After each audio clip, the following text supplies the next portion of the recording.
Teammates, we are back once again. If this is your first time listening to the Move Swiftly podcast, welcome to the show. Great to have you. To my regular listeners, here we go again. Connect again. It is so important. It is so very important that you are continuing to put yourself around like-minded people. This podcast is now the number one show on innovative teamwork. And the person that was actually kicked off the show was my main man, Mr. Taj Deshawn, a former teammate of mine. And, 3 years later, he's doing some big things with his company, and he put together a community of like-minded individuals that are just aspiring to work with each other, help each other in many different ways. And today I have my first guest on from that group, the first guest that I actually met from that group, Mr. Adam Schuman. Welcome to the Move Swiftly podcast. Thank you so much. Great to be here. You've got an amazing track record of 400 plus podcasts. I'm absolutely thrilled to be on one of them. And yes, we met through Taj's amazing community, Thrive After Sports. So let's hit it. Lots of interesting things to talk about. Yes, I mean, for me, I really want to just get going. When it comes to business, we can just dive right into this because you guys can go look up all his stuff. I'll put links to his LinkedIn and it's shown on the show notes and all that kind of stuff. But I want to get right to it because you've been around the block when it comes to business. You know a lot of different industries and a lot of different avenues and a lot of different approaches and positions. You must have heard a lot of different things. What would you say is the number one mistake that folks make when they decide to get into business? What is the big misunderstanding when it comes to business? What would you say to that? We could just start from there and go there. Sure. Well, look, the biggest misunderstanding is, failing to plan. That expression, if you fail to plan, you plan to fail. You've got to have a plan. You need to have a roadmap. You've got to be prepared. You need to make sure that when you're launching a business, that it's the real, in sports terms, is it the right position that you play? You've got to really understand the climate, the environment, what's going on. Is your idea valid? Is it something that you're passionate about? Or is it something you think will make money, but you're really not, familiar with what it is? So there's a whole slew of things that, what I call, entrepreneurs need to know. And they come to me in all various stages, from startups to midstream. And a lot of them still, when I get to them, don't have that plan in place, just don't have that roadmap. All right. So listeners, I want to make sure I re-emphasize what he said. He didn't say you need a logo. He didn't say you need a fancy slogan. He didn't say you need a bunch of commercials. You need to buy a bunch of ad time and air time and do all of them, buy t-shirts and, all the things that make it look like you're running a business that you see on TV. He said a plan.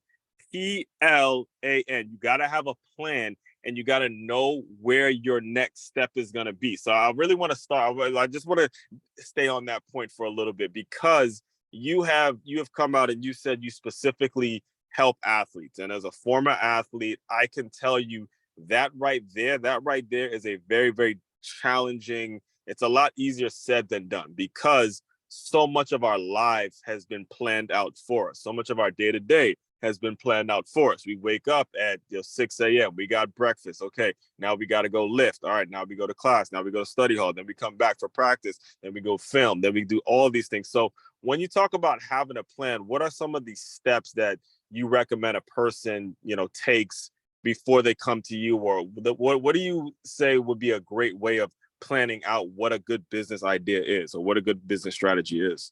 I think it's important to, if you have somewhat of an idea about something or several things, look around, do some homework. You've got to do some research. What's the market? What's the market look like? Is it a big market? Do you know what audience you're going to be marketing to or providing a need or a good or service to? It's all about, to me, it's always about audience, because if you don't, if you don't have the right audience in mind, how do you really know that there's a need for your product or your service? So you've got to find out if there's a need. That's always the first thing. And you've got to do market research. And that entails, again, figuring out, hey, who would I market this to? How big is that audience? What is the question the audience has that I'm answering? Am I a solution to something that is needed? You don't want to just be something, hey, it's kind of cool. I came up with this idea. I think it's going to work because everything I do is great. No, it's got to be, is there a market for it? Is there a need for it? So when you say audience, can you dive in a little bit more about what you mean when you say audience? Because I think that one can get a little fuzzy when it comes to the world of social media now. Is it, oh, I got a bunch of likes, so all of a sudden I have a great audience? Can you just dive a little deeper? Nowadays when you say audience, a lot of the time I know, especially for the younger generation, they could feel like because they're getting 500 likes on their social media posts, all of a sudden you have an audience. So let's clarify that a little bit. Yeah, we're talking actually non-social media. We're talking about the market, the people who will comprise your buyers, who will be buying Yes. your product or service. How's Not that? the freeloaders. Hitting the like button is a free thing, guys. It's a free Right. And service. exactly. And sometimes when it's free, it has what? No value. So let's No stay value. freebies. Yeah, it's the audience. When I say audience, I mean the people out there, the consumers, the buyers, the purchasers of your product, the check writers. If you're B2B, it's other business people that will cut a check to purchase your goods or services. If it's a consumer product, or anybody out there, as far as, let's just again umbrella them as consumers, it would be somebody that is in that target market. So if you're gearing a product or a woman's product, perhaps. Okay, so now your consumer audience are the females from a certain age group perhaps out there. If it's a kid's product, so you're going after children, you obviously go through mom as the gatekeeper. If it's a men's product, obviously it's a men's product. If it's for shaving, for example, obviously you're not going after young men, you're going after men that are teens and older. So that's what I mean by audience. It's who you're targeting to buy or use your goods or services. Yes, and actually I remember my first job was back when I think I was like a sophomore in college, and I sold Cutco knives for Vector Marketing, right? Yep. Now that was I used to go door to door selling knives. Hey, you want to buy these knives? You want to buy these knives? And it was a very rough experience to say the least, but the training was very valuable. And one of the things that the lady said was, look, you got to know who you're going to go talk to. You're not going to go talk to your boys on the team and say, hey, bro, you want to buy these knives? You got to go to elderly ladies that cook and spend a lot of time in the kitchen and do this, and then try to sell them the knives. So that's what he means when he says audience of buyers. All right. Audience of buyers are people that are using your stuff, using or are already in that world. Then you can go in and make it so you build an audience of those kinds of people. And it's very, very valuable, very, very important, because we have the ability to do it now. We have the ability to check psychographics, and social media is good for that. But in many ways, a lot of people go into business and think just because I'm getting a ton of likes, or just because I know a lot of people, okay, I have a great audience. That is a very, very important piece that I hope you guys are taking notes and make sure you jot that down. So It's a great point. And, I'll just cover a couple of things that, yeah. that we already talked about, just to Oh yeah, recap. by the way, again, no time limits. They already know, the listeners already know how I get down. We roll with it. That's great. I talk a lot too, so it's all good. Like I said, when we talk about a couple of things, it's what I call market analysis, and that includes what is your product or service that you're offering. Is it something new? Is it solving a problem? Are you filling a need that has not been addressed by anybody else? So those are some of the things when we talk about what the idea is or what the product or service is. Does it kind of check those boxes as far as what your offering is? Again, is it something new? Are you solving a problem? Are you filling a need that hasn't been done by anybody else? Or has it been addressed, but you think you can do it better? That's the old Richard Branson saying. You don't have to Yeah. recreate the wheel, just do it better. Mm-hmm. And then the second part of that market analysis is, again, what is your target market? So what customers are you targeting? Like we just talked about. How big is that market? Is it fast growing? Is it slow growing? Is it growing at all? And then is your market, again, your target market, your audience, is it local, regional, national, or is it global? So those are a lot of the components that when you're putting your business plan together, you'll start to address all these issues literally right up front, because these are the things that you need to know before you move forward. Yes, and you were talking a little bit off before we started recording about this, and I'd love for you to break this down again. Just talk a little bit about how you went from, because obviously as listeners and myself and people that are hearing you speak for the first time, you know your shit. All right. People know you know your shit. All right, Adam. You know your shit. But you made a conscious decision to start working with athletes specifically, going and making sure athletes knew and had their plan. So can you just talk about, that background and what made you make that transition to working specifically with athlete entrepreneurs? Absolutely, absolutely. As I mentioned, I have been doing marketing and business development for over 25 years, working with consumer product companies, working with major law and accounting firms as well. So both business to consumer, business to business. And, I've been doing that, like I mentioned, for over 25 years. Like many folks during the pandemic, I had time on my hands. I wasn't commuting every day into Manhattan from Long Island. So I, Oof, commute, boy. yeah, exactly. And those days have changed, I might add, significantly. But But I mean, did you like take the train, or did you deal with that traffic?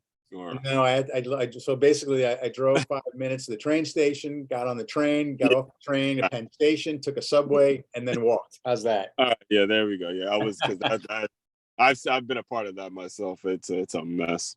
But go. I mean, Not as bad as some make it seem. Some days are, some days aren't. But so I had some time, and I really, I was talking with some other, business contacts of mine we were talking about whether, career change or, job change or start a business.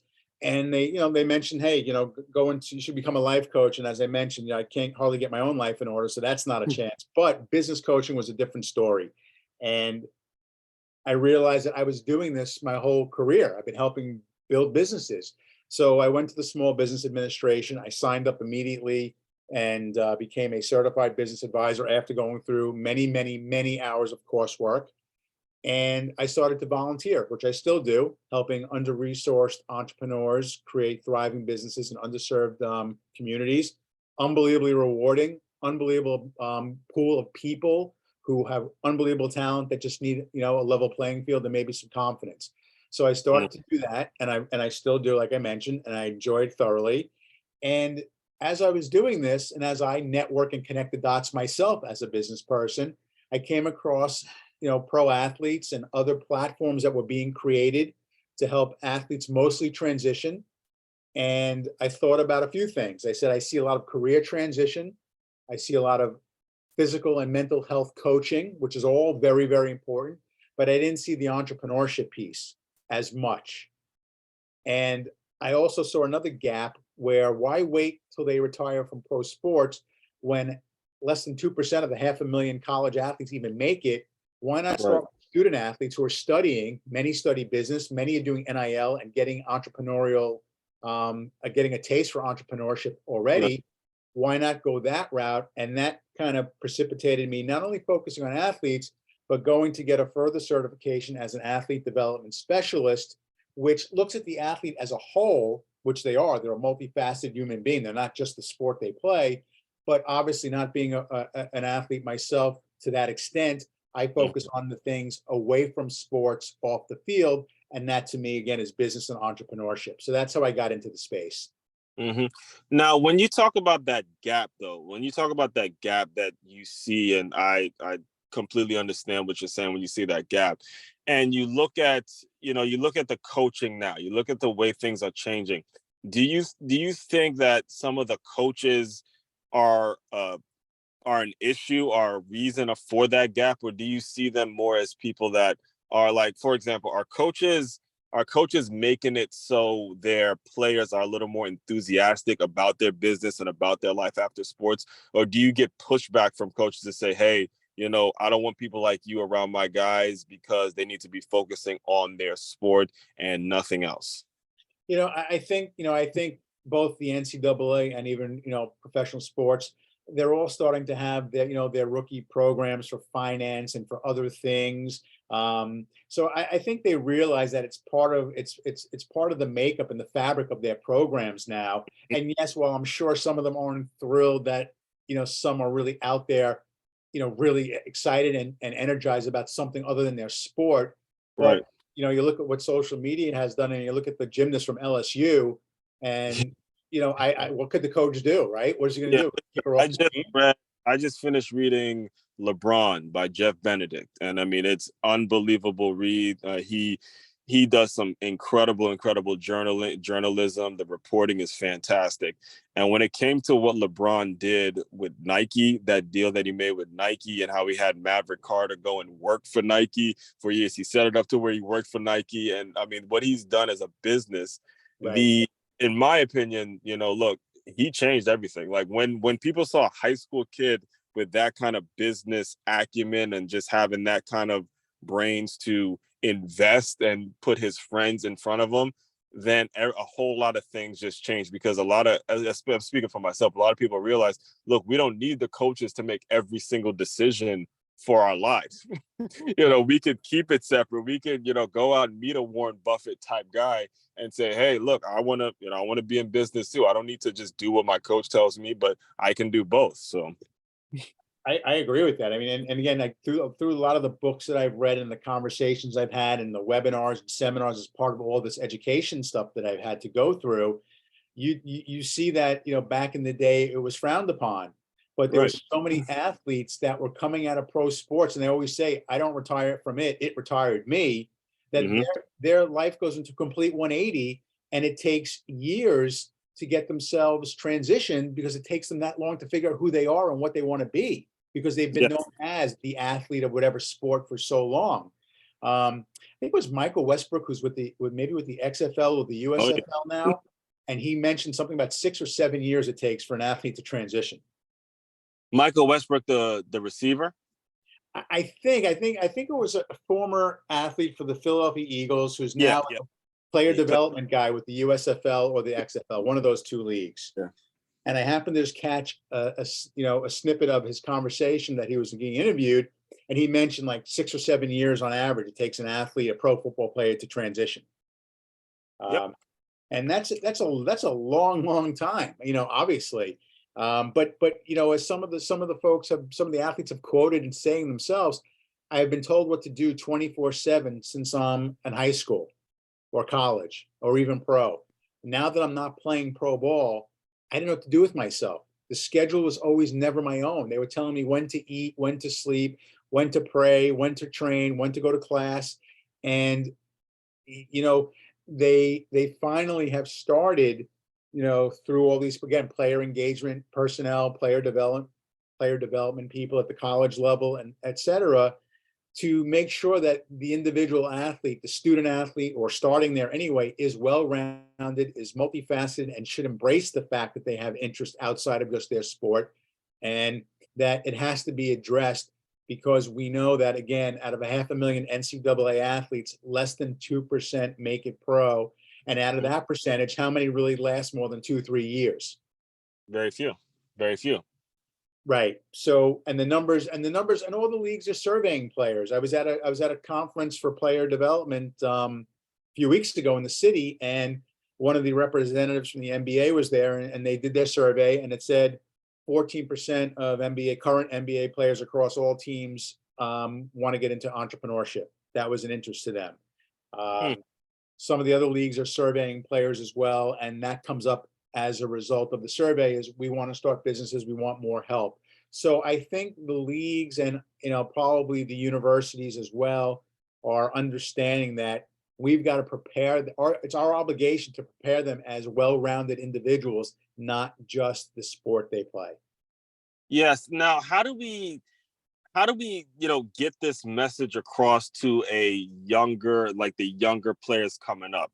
Because we actually I had Michelle Meyer was on, and she runs a company named the NIL Network. And Mhm. one of the things that she mentioned was that there are college athletes now that are signing NIL contracts and not realizing that they're now owing another company a residual for the rest of their lives, because they don't have the resources. They didn't, they're so excited maybe with the upfront money that they got, that they didn't read the contract in full, or whatever happens. Again, you're taking advantage of a young college kid. How do we now navigate this and make it so the younger generation is at least getting a hold of qualified coaches like yourself and things like that? What, it starts young. Even in high school, the kids are studying entrepreneurship and are running virtual businesses as high school students. I'm sure that's happening all over the country. And I think that the next step is on the college campus. I mean, I recommend, obviously, if it was my child, I would say take business classes. It's so important to understand business, because everything you do, everything you do, even if you get a job after sports, business is so important. It's important to understand what contracts mean. It's important to understand how the processes go. It's like when I work with an entrepreneur, it's like performing triage, and I love that expression, business triage, because Yeah. it makes us analyze, identify, and prioritize. You need to know what you're doing, what's going on, and if you don't understand it yourself, it's okay to admit you don't know what you don't know. Either do I, and neither do you. We don't know what we don't know, but nobody can do it alone. At least lean on somebody. As you know, there are so many NIL professionals out there like yourself, and that know the business. There are sports agents, there are lawyers, there are accountants, there are advisors like me. There are tremendous resources out there that you don't need to work in a vacuum, and Hmm. you should always get second, third opinion on something before you sign anything. And Hmm. it's no different than you or I, whether we're buying cable TV for our home or anything else. You read the fine print. You need to be educated about what you do.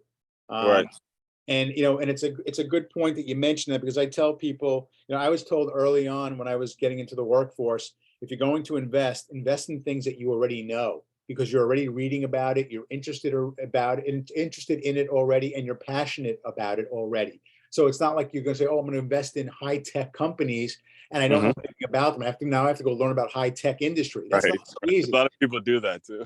Yeah, a lot of people do that. But if I've always loved cars since I'm a kid, and Right. there's Ford, there's GE, et cetera, whatever the car makers were when I was a kid.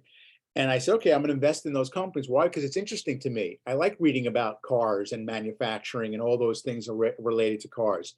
Same thing with entrepreneurs and starting a business. I always ask the athlete, what do you like to do when you're not playing, when you're not training? Oh, I love music. I love fashion. I like computers. I like technology. I like stock, whatever it may be. So do something that you're interested in, and make sure that you're kind of you're a student of that game, because that's really important. If you are, you'll be real successful, and it'll help avoid some of those pitfalls that you just mentioned. Yes, yes. And you actually, the reason I actually asked, because you mentioned you yourself are active in the NIL space as well. So, feel free to share what you offer now, or, I know I like myself, I'm active in the NIL space. So I know there's a lot of college kids listening too. So you could, feel free to talk about what you do. Sure. When it comes to the NIL space, and again, I've been doing marketing, business development, branding. I've been doing that for 25 plus years. I know all about it, but I'm not an expert in the NIL space per se. So I partner with people. I partner with folks that have the contract side down. I contract with the legal folks, the accounting folks. I partner with folks that have that experience, so we can form a really nice team and bring the athlete a united front and a well cohesive unit that understands every facet, from marketing to the legalities to the numbers and finance. So I believe in strategic alliances, both for myself and for business owners and for students doing NIL. You need to have, how everybody, the athletes always have that circle. Well, Hmm. make sure that you've got that inner circle of all business professionals that understand each facet of what it is that you're doing, because everybody's doing something different. Everybody's into different things. So it's Hmm. not one size fits all. And I call them entrepreneurs, again, even if they're student athletes doing NIL, they're thinking entrepreneurially, right? They're thinking Yeah. about with that entrepreneurial spirit. So they're almost like a startup into themselves. So you need to have all those teammates in place, just to keep it going, with the same sports, parallels. You need to have that team in place. You need to have that lineup of all these different supporters who can help you in different facets of the business. And that includes from reading the contract to making sure it's the right type of company or product that you're representing, Mm. because your brand may be tarnished by their brand, or vice versa, as you know how that goes. So you've just got to be, you've got to be educated, but you have to be willing to admit, even as an entrepreneur, I don't know what I don't know, and I need to reach out to professionals who've got the experience, who can help me avoid those pitfalls. Right, right, right. And again, I mentioned it earlier. LeBron is say what you want about him on the court. I hate bringing him up because somebody's always going to debate me about the GOAT. But as a business athlete, it's very important that you read that, because he put together quite a team around him, and these were his friends that he went and made sure, Maverick Carter knew the ins and outs of Nike. And then he's like, okay, now you can be my right hand man, cutting all those deals, but you got to go work for a company that I'm very passionate about. And that's what he means when he says put the right team together. Make sure the team is together so you can trust the people that you communicate with every single day, and then take so much pressure. And in all honesty, it helps your playing career last longer. It does, because when you take that pressure off, you just go out and play. You're not worried about an injury. You're not worried about, what the ball is going. When that stuff is taken care of, you actually do become a better player. But when you know you're out there playing and you have this to worry about, that's what you're thinking about. You're not thinking about the game as much as like, oh my God, what am I going to do if it doesn't work out? You're playing a whole lot more freer when this stuff is taken care of. Yeah, that's exact.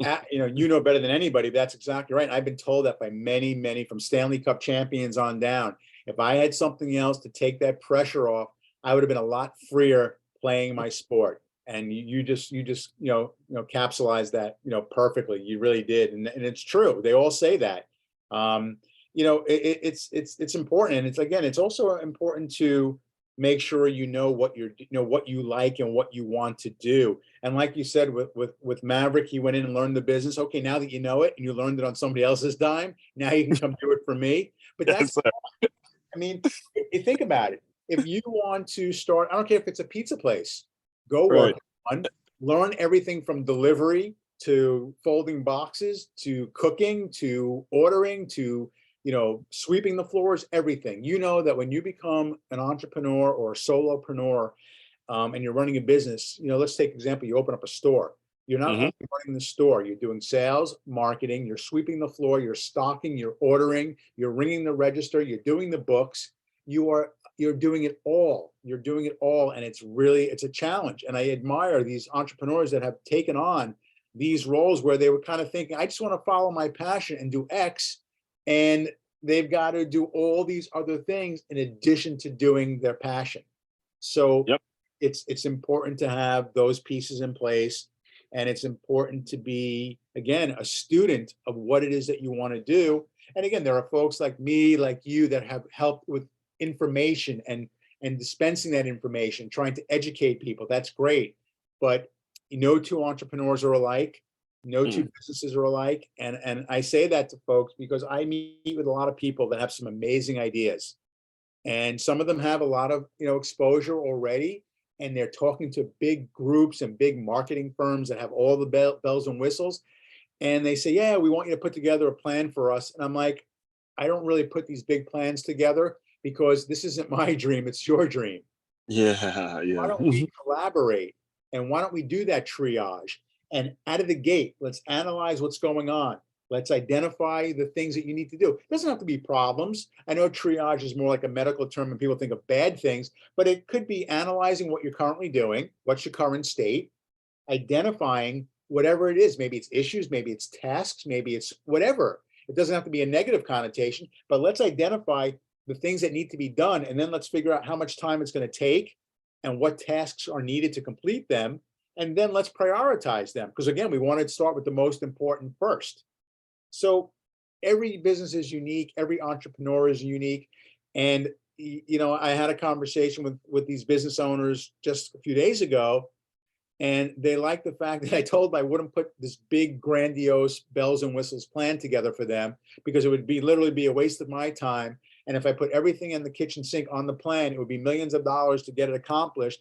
And I recommend not spending money at all if you don't have to. Elbow grease, roll up your sleeves and dig into it and work smarter than harder, and not just say, oh, let me get an investor and cut a check and start my business. Me personally, I wouldn't do it that way. I've started businesses before on a shoestring. And even when I made money, I still operated that way because I wanted to make sure I was being as strategic as possible and not getting lazy because there was money there to pay for programs that may not necessarily have worked, maybe not hurt, but maybe not worked as well as they should have. And I go back to this one great story. I was trying to get a product into CVS, and during the process, working with the buyers at CVS, I was able to get my product with zero revenue into the Wall Street Journal, sitting next to two major global companies that were in the same space as me. So, Wow. so there are ways to do it. Again, you've got to work real smart. You've got to work real hard at the same time, but you have to know how to connect the dots and strategize. But look at the current situation you're in, figure out what needs to get done and what order it needs to get done. And again, that's all part of having a plan. You need to have that roadmap. Man, I'm like, man, I gotta tell you, I am so excited to go back and listen to this because now I'm learning so much just by hearing you and figuring out ways in which I gotta put my plan together, and that's what it's all about. Like the constant learning that you just mentioned is something that I feel like every single successful business person has in common. Like, doesn't matter if you're making trillions of dollars or you're making maybe a penny on your idea, the constant like 24 hours a day thinking about it, strategizing, figuring out what's the next step is something that is so common amongst all of us as business owners. And if you're a listener out there, you may, again, you may feel discouraged, you may feel like, man, I'm trying this, and nothing's working. Understand, all of that is part of the process. The fact that you're thinking about it is where everything comes out. The fact that you're thinking about it is where that success lies. And if you're not thinking about it, then again, you got to keep moving on. You got to keep moving. You got to move on and find something that you really that's really tugging at your heartstrings to the point. Like, and I love the point that you actually mentioned. You started this thing off as wanting to be a life coach, and then you realize being a business coach is pretty much the same thing. That's how much you really have to love your business to where it's your life. It's actually your life. That's a great way to put it, and I never thought of it that way. But it is right. It may not be a life coach for somebody else because they don't want my advice when it comes to their life. But it's my life, and I live and breathe this. I volunteer probably 5-6 hours a week, easily, with entrepreneurs all over the country through several nonprofits. And I also talk to other entrepreneurs, very successful ones. I've been very fortunate to be able to network and connect the dots and have really met some amazing, founders of household name companies. That's how big these entrepreneurs are. And you spend one day with them and it blows away 3 years of getting, studies or MBAs or whatever. And I have my MBA, and I spent the day a few months ago with an entrepreneur, and he's a global entrepreneur, and I learned more in one day Yeah. than I did in years, because it's just the wisdom that he imparted on me from his real life experiences. Yes, he dropped a lot of names along the way, which make it exciting, right? Right. But it was the lessons that you take away, and everybody may take those lessons away a little bit differently. But there are a few things, a few nuggets that I really liked that I want to share with, especially with business owners currently or those who are thinking of it. He said, win your gold medal at one thing. We all know that rule one in marketing: don't be all things to all people. But he said, and he just really resonated. It really resonated, and he really just kind of confirmed that. Win the gold medal in one thing, and then use that exposure that you got for winning that gold medal, and then parlay that into moving on and branching out. But at least get that gold medal exposure first, if you know what I mean. Do one thing right and really, really well that you get awards for it. That gives you the platform to then be able to expand. That was one lesson that I really, really love, and I've repeated it probably 1,000 times since we met. Um, another thing was, what is that? What is the question that you answer for your customers? Meaning, like, what are you solving for them? What's their question? And he used the example of FedEx. The question was, hey, I have a document that I'm signing in New York, and I need the other party to sign it in California by tomorrow. So FedEx came up with, when it absolutely positively has to be there overnight. That was Yeah. the question that they answered for their audience. Genius, right? Absolutely. And And the thing yeah, targets go for it. the high level customer. It targets the high level customer that needs to get, like, the business folks that needs to get contracts signed tomorrow, or you're going to lose them to your competitor. So they know that is exactly who they're looking for. Exactly, and that's a good point about the competitor. I'm going to go back to that competitor comment in a second. But the third piece was, you know, establish that brand asset. So he was telling me about a company that was making, let's say, I think they were TV wall mounts, and they had aircraft steel as part of their story.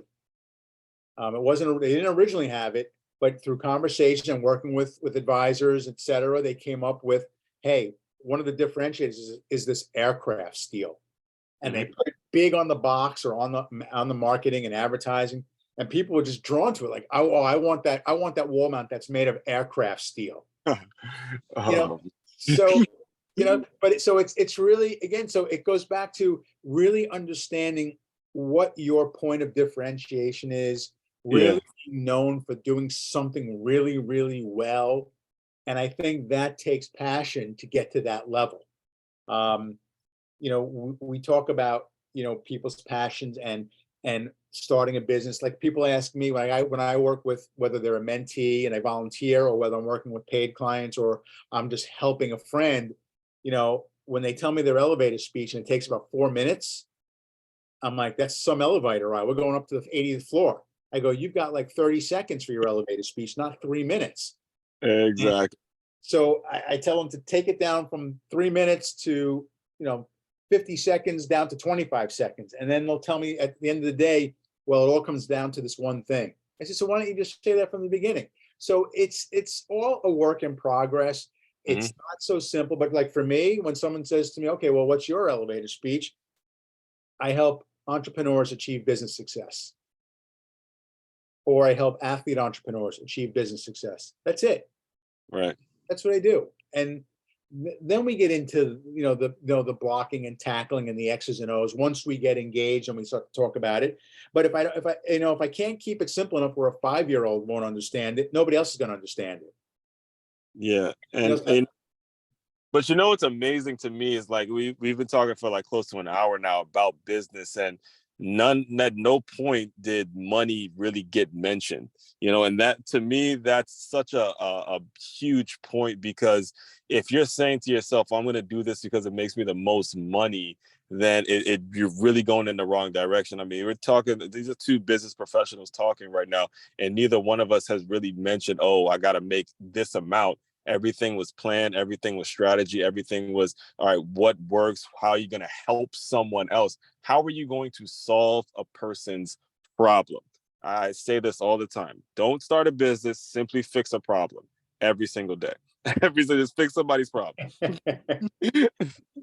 but you're right though. And that's why, and I always say to them, obviously, whatever goods or services a business person makes, creates, what have you, is going to solve some issue, some pain point, as they call it, right? But if you can't answer the question that your customer is asking, again, how do I get my document from New York to LA overnight? If you don't have the answer, you kind of have to go back to the drawing board and figure out how do I add value? Where do I add that value? What's my differentiator? What's my value add? Because if Right. I can't answer what I'm helping someone do, or why they need to use my product or my services, then am I just a me too? Or am I doing something because, again, I thought it was a good idea, and it made me proud to say that I came up with an idea. I don't know if there's a market for it. I don't know if there's money to be made from it, but I like the idea. So again, and I don't, I'm never here to discourage somebody, but I can Right. tell you that I do, again, I work with a tremendous amount of entrepreneurs. And when they start to talk about, should I send money overseas and buy product and do this and do that, we really have to talk about it. And we have to make sure that we figure out a strategy to get a return on that investment. I don't want to see someone who's putting their life savings into something and Hmm. not sure if it's even going to work. Or, for example, I've got a client and they're putting their money into an older version of something when there are newer high tech ones out there. And I'm like, how are you going to compete with an old antique, so to speak, versus something that's current and new? And people Hmm. are always fascinated by the new, right? We get bored. We're all birds and shiny objects. As soon as we see something new and shiny, we run that way. So, Yep.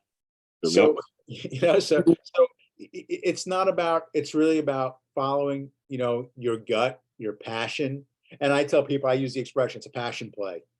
My goal is to help as many business people achieve success, whether they're startups, whether they're athletes, or whether they're just an entrepreneur. It doesn't matter. At the end of the day, what we talked about, they're all human beings who want to start a business.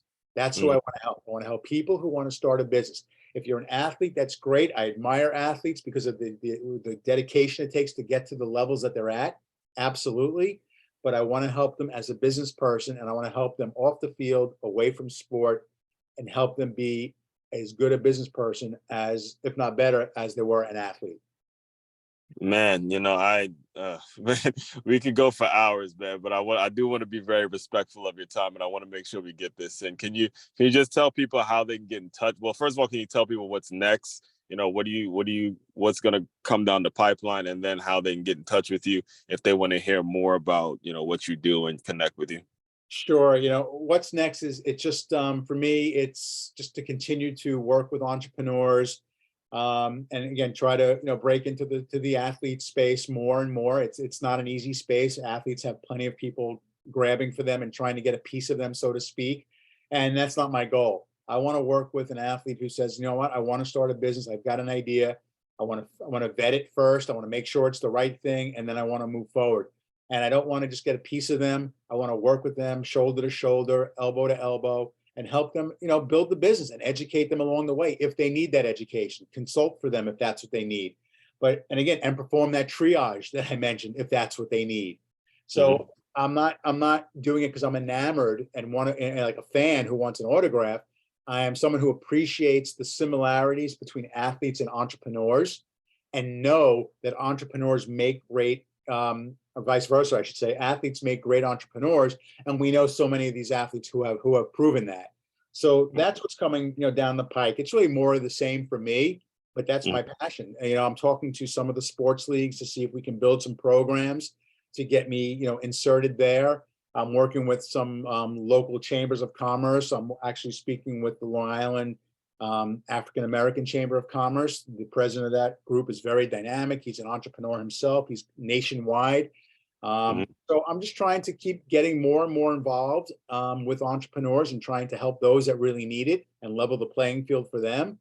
And for others who, athletes and others who I'll take on as clients if it's the right relationship, and we kind of are on the same page as far as how do we move forward together.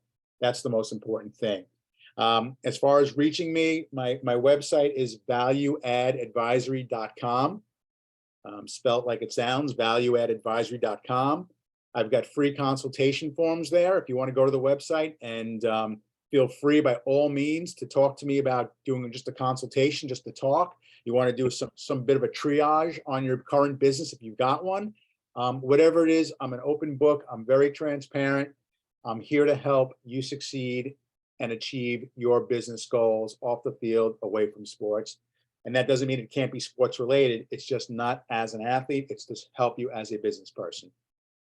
All right. Well, all of that will be included in the show notes as well. And Adam, so the way I close out all my shows, I always do like some role play, and I want you to use your imagination for a little bit. So I want you to pretend I am an athlete that Kent is like literally on my last contract. I don't have a whole lot of funds available. I just found out my wife is pregnant. I already have two that are driving me crazy. They're costing me a fortune. I see the end. I'm like Rod Tidwell from Jerry Maguire, where he has maybe a couple of years left to play, and the agents moved on to that young hot recruit, and I come meet you, just tell me some words of encouragement, exactly what would that conversation be, how you would start it, and we'll officially close. Absolutely. I would start it this way. It's fantastic that you've achieved your goal of being a pro athlete. And I am not taking anything away from that, but I'd love to talk to you about your interests, your passion away from sport, off the field. And do you have aspirations to start a business? Do you have any entrepreneurial desires?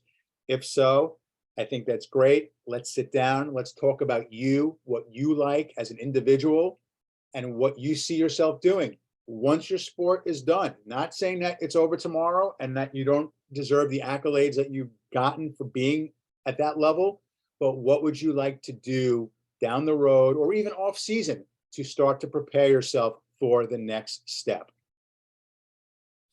That's it. I'm asking what time, when, and where. That's all I'm asking if I'm that guy. When and where, and I'll be there, man.